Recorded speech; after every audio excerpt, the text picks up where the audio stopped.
News to threaten the life of former Labour Party presidential candidate Peter Obi. The former governor of Anambra State had in a post titled "Have I Really Crossed the Line?" shared on his X handle on Monday, alleged that Morka had issued threats following his criticism of President Bola Tinubu's administration in his New Year message. Well, earlier today, the APC spokesman was on the morning show here, this time to double down on his denial that he never issued any death threat. This channel not only feed your eyes with good movies, we also bring you the hottest and the newest trend around the globe. My darlings, sit tight and enjoy this one. Nigeria's ruling party, the All Progressives Congress, on Tuesday put out a statement through its handle on X, formerly known as Twitter, denying that its National Publicity Secretary, Felix Morka, ever said anything during a recent interview here on Arise News to threaten the life of former Labour Party presidential candidate Peter Obi. The former governor of Anambra State had in a post titled "Have I Really Crossed the Line?" shared on his X handle on Monday, alleged that Morka had issued threats following his criticism of President Bola Tinubu's administration in his New Year message. Well, earlier today, the APC spokesman was on the morning show here, this time to double down on his denial that he never issued any death threat. You just played back the tape of the interview I had with this station, in which a very specific question was put to me.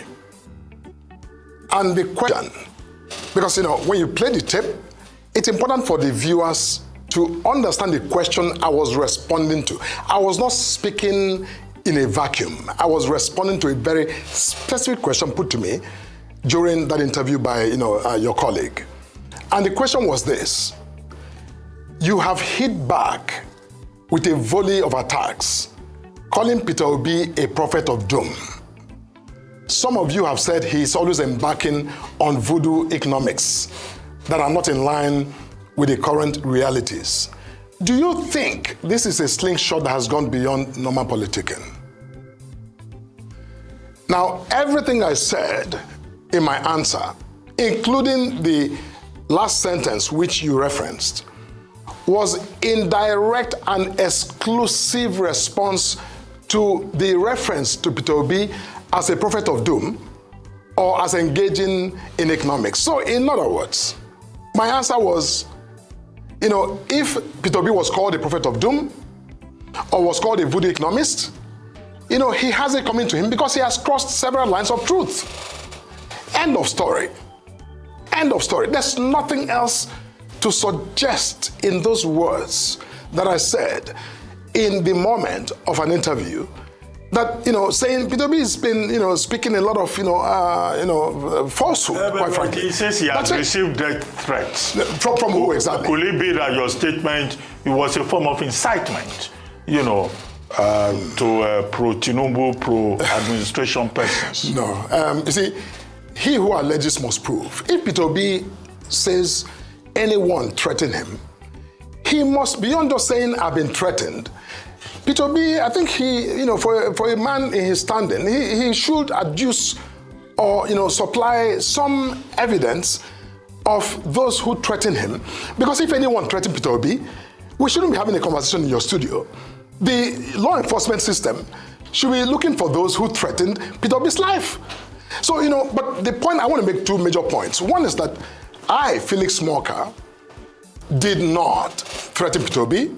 Nothing I said in that interview begins to even suggest remotely that, Peter Obi, I was asking anything other than saying to the man who was asking me a question, he said, you guys are calling him prophet of doom or, voodoo economist. And I said, well, you know what, if that is what it's called, he has, he deserves it because he's crossed the line of truth. Now, I don't know by what medium or by what, effort do you then transmogrify that conversation into a threat to Obi's life and the life of his family or those around him. Oh, Nana Kazure is a former spokesperson for the Labour Party. She joins us now to react to this development. Good afternoon. Thank you so much for joining us on Newsday. Good afternoon. Good afternoon. Thank you for having me on your show. Well, I'm sure you listened, to what the APC spokesperson Felix Morka had to say regarding the controversy over his alleged death threat towards Peter Obi. Is his explanation acceptable to you? No, it's not. I thank you for replaying, how he disgracefully tried to say end of story, how he embarrassingly decided to gaslight Nigerians on his very tactless comments that he made on this very auspicious platform. It's quite sad that I guess he's looking for more work in Mr. Tinubu's cabinet, and so he's just going on and on. He's received more than enough airtime, and we need to move on from this. Mr. Felix Morka is the one that has crossed the line. I do not really understand why security operatives have not picked him up so that he can explain what he meant by whatever Mr. Peter Obi has coming to him. He should take it like that. I paraphrase, but we all get the crux and the gist of the matter. Mr. Felix Morka he's supposed to be thanking a man like Mr. Peter Obi, who's doing his job, where he's too cowardly to speak to his party, to speak to the president about the situations that Nigerians are facing in this government with the reforms they have come up with. It's just clear that Mr. Morka is looking to be noticed. We have noticed him, and we have understood that he is, by his own words, a threat to Mr. Peter Obi. Like I said, he should rather thank Mr. Peter Obi for putting himself front and center. I have come to realize that the APC did not see a Mr. Peter Obi coming. They did not see an obedient movement coming. When he complains and gaslights Nigerians and complains about the movement to which I also belong, it's because Mr. Morka himself has taught those young people how to behave exactly like him. Every time he speaks, every time he vilifies, every time he tries to denigrate the person of Mr. Peter Obi and the obedient movement, he's actually describing himself, he's speaking about himself. We are not afraid. Who knows, I may not get home because I have said what I have said. But like Mr. Peter Obi said, if this be the end, then so be it. Nigerians should not be spoken to as less than human beings. Nigerians should not be treated as if they are animals. We are not in, we're not in a zoo. And for lack of a better word, I do not even want to go think about what someone like President Trump described Nigeria. When they say that Nigerians demarket Nigeria, Mr. Felix Morka is the first demarketer of Nigeria with such comments, with such careless talk. That's what I have to say to Mr. Morka. Thank you. This discussion is not taken out of context, and you will be safe, because we do see a situation where there seems to be freedom of speech, but not so much freedom after speech in the Idi Amin way. But let's discuss the language and tonnage of communication from spokespersons of the ruling party. What does it signal about this political climate that we are currently in Nigeria? It's as though they just want to be autocratic. It's as though they just want to kill what democracy stands for. It's as though they just want to, stifle every Nigerian that has a contrary opinion to theirs. I grew up in a home where we grew up with a lot of love, but we also had dissenting voices. And just because my voice is my opinion or my thought process differs from yours doesn't mean I'm your enemy. It doesn't mean that I hate you or that I dislike you. It just means that, on this God's green earth, we are all different. We cannot all be the same. And the APC is fast becoming a dictatorship. How does Mr. Morka think it's okay to say, rather than, it would have been more admirable. You're watching Nolly Magic TV. My joy is to keep you updated with latest gist. And your joy should be subscribing to this channel and giving this video a thumbs up, please. If he just came, on air this morning and said, you know what, I was taken out of context, I apologize. Like I said, I don't know why security operatives haven't picked him up yet. They picked up Mr. Dr. Shehu Mahdi for alleging that they might be building, the government might be building a military base somewhere in Borno State. And he was picked up for questioning. Mr. Felix Morka has been given enough airtime in the media. Right now, I think he should be with the security operatives explaining why he made such a careless comment. Is he trying to tell us something? Is the APC or is the government planning something against His Excellency Peter Obi? This is a clear and present danger and worry for us. And it is wrong. Opposition is our fundamental human right. It is our right to speak. It is our right to ask questions. It is our right to put fire to their toes. It is our right to tell you where you are faulting. There are times that we go to visit internally displaced people, and so we've had people say to us, please, can you help us speak on the matter of the minimum wage? I have not received my minimum wage yet. I can barely feed my family. Where is it on this green earth, in this Nigeria, that somebody sits down, explains to you what the situations are, which you may or may not be aware of, and tells you, if I was in this position, this is what I would do. If the APC and if Mr. Felix Morka were being honest, they would have heard where Mr. Peter Obi, at the end of his press brief, said, referring to the president, he said, may God bless you, God bless Nigeria. Those are not the words of a person who hates the government or who doesn't want the government to do well. We want the government to do well, but it's clear that nobody is telling them where they're going wrong. It's clear that everybody in their circle is afraid to speak to them. We're not afraid. We will speak, and we will speak for the people of Nigeria. I need to give Mr. Felix Morka a lesson, in a patriotism 101, the simple basics. The office of the Nigerian citizen, that which you are, that which I am, that which everybody listening to my voice is. That should always precede anybody's political party, anybody's political ambition, anybody's president. The office of every single Nigerian from age 0 to 100 or whatever should always precede personal interests. I think Mr. Felix Morka needs to learn that. Like I said, simple, basic patriotism 101. So how do we tone down the rhetoric, and de-escalate tension, fear and anxiety, especially within the obedient camp, seeing as the APC spokesperson remains defiant that he never threatened Peter Obi?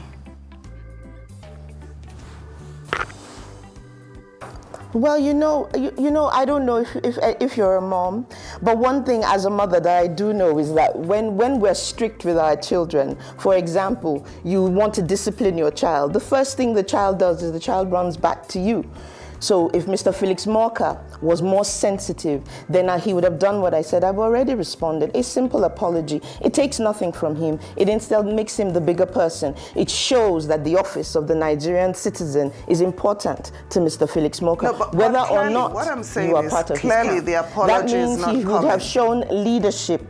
Clearly the apology is not Well, coming. then So how do we move fine. on from this? That's fine. That's fine. I know that we'll move on from this. We are Nigerians. There will be something else that will come up. It's just that we won't forget. I think successive governments have been used to Nigerians forgetting.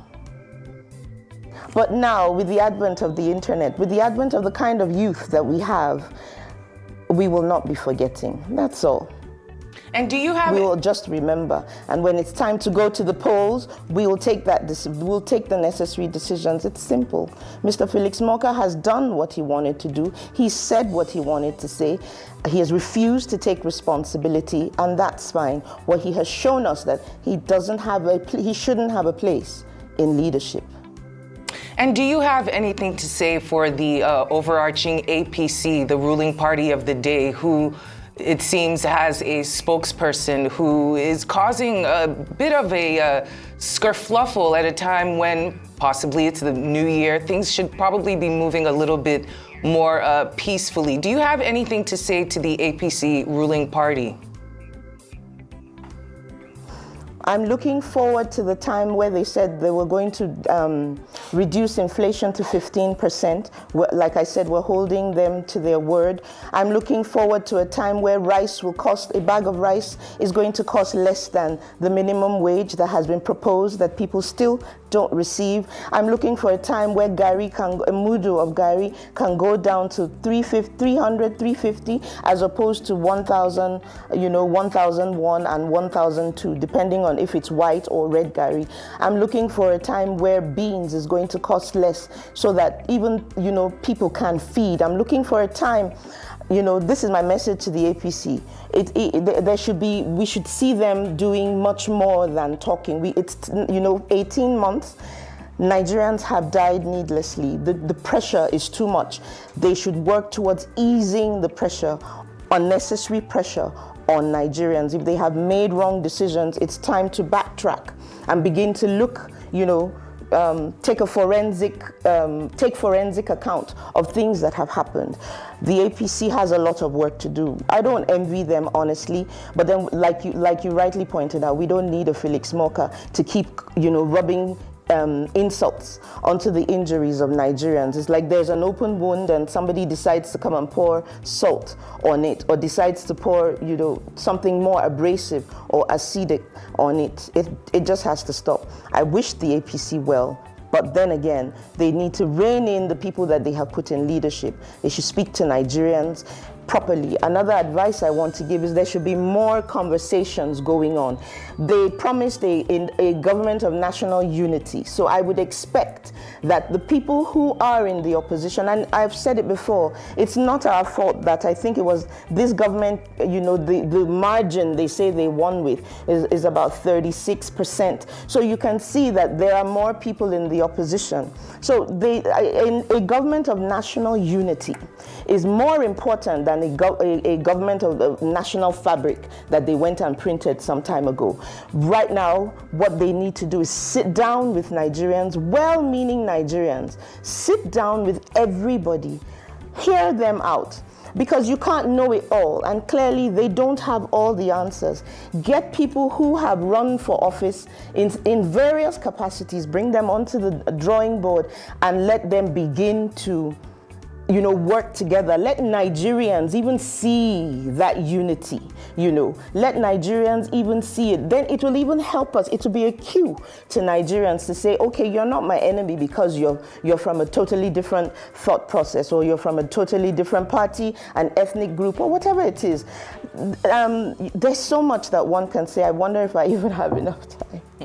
Now, amidst fears, fears and warnings of Nigeria sliding into a one-party state, what measures do you think can be taken to strengthen opposition parties, most of whom are experiencing one form of crisis or the other ahead of 2027, so as to at least be able to form a credible alternative to the ruling party? It's just one simple phrase: electoral reforms. We should right now we should be working on electoral reforms, because it would seem as though what we have in place right now will always be against the opposition. And like Mr. Peter Obi rightfully said, it's a difficult and uphill task. But then we are not deterred, whether they threaten us or not. Do they have enough bullets to kill all of us? Do they have enough gas canisters to keep gassing us? The more they want to do away with us, the more some other people will come up. So electoral reforms is one place to start, and the APC themselves should get off their high horses and get ready to work. Reduce the cost of governance. There was a time I was really applauding when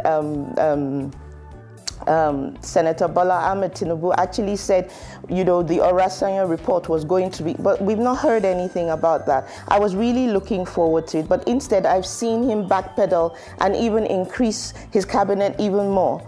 So you see, these are the issues that Nigerians are up against. And looking back and moving forward, what lessons can be learned through this entire experience, especially for the Labour Party as it sets its sights for 2027? Oh, we're working on all of that. We're working on all of that, and we're working on the inner wranglings that we have within our party, within, and there are things I will not be sharing because I'm not at liberty to share, and even some of the internal whatever, I'm not aware of them. But I do know that we're working, assiduously to make sure that our party comes together and we do the right thing, because Nigerians had a lot of hope. They still have a lot of hope in us, those of us in the obedient movement and the Labour Party, and we will not fail Nigerians, to the best of my knowledge. That's how I feel right now. Well, former Labour Party spokesperson Nana Kazuri, thank you so much for joining us on Newsday. Thank you for having stayed to the end of this video. You made me really happy. One more thing, click on the notification bell so anytime I make a video, you will be the first to be notified. See you on the next one.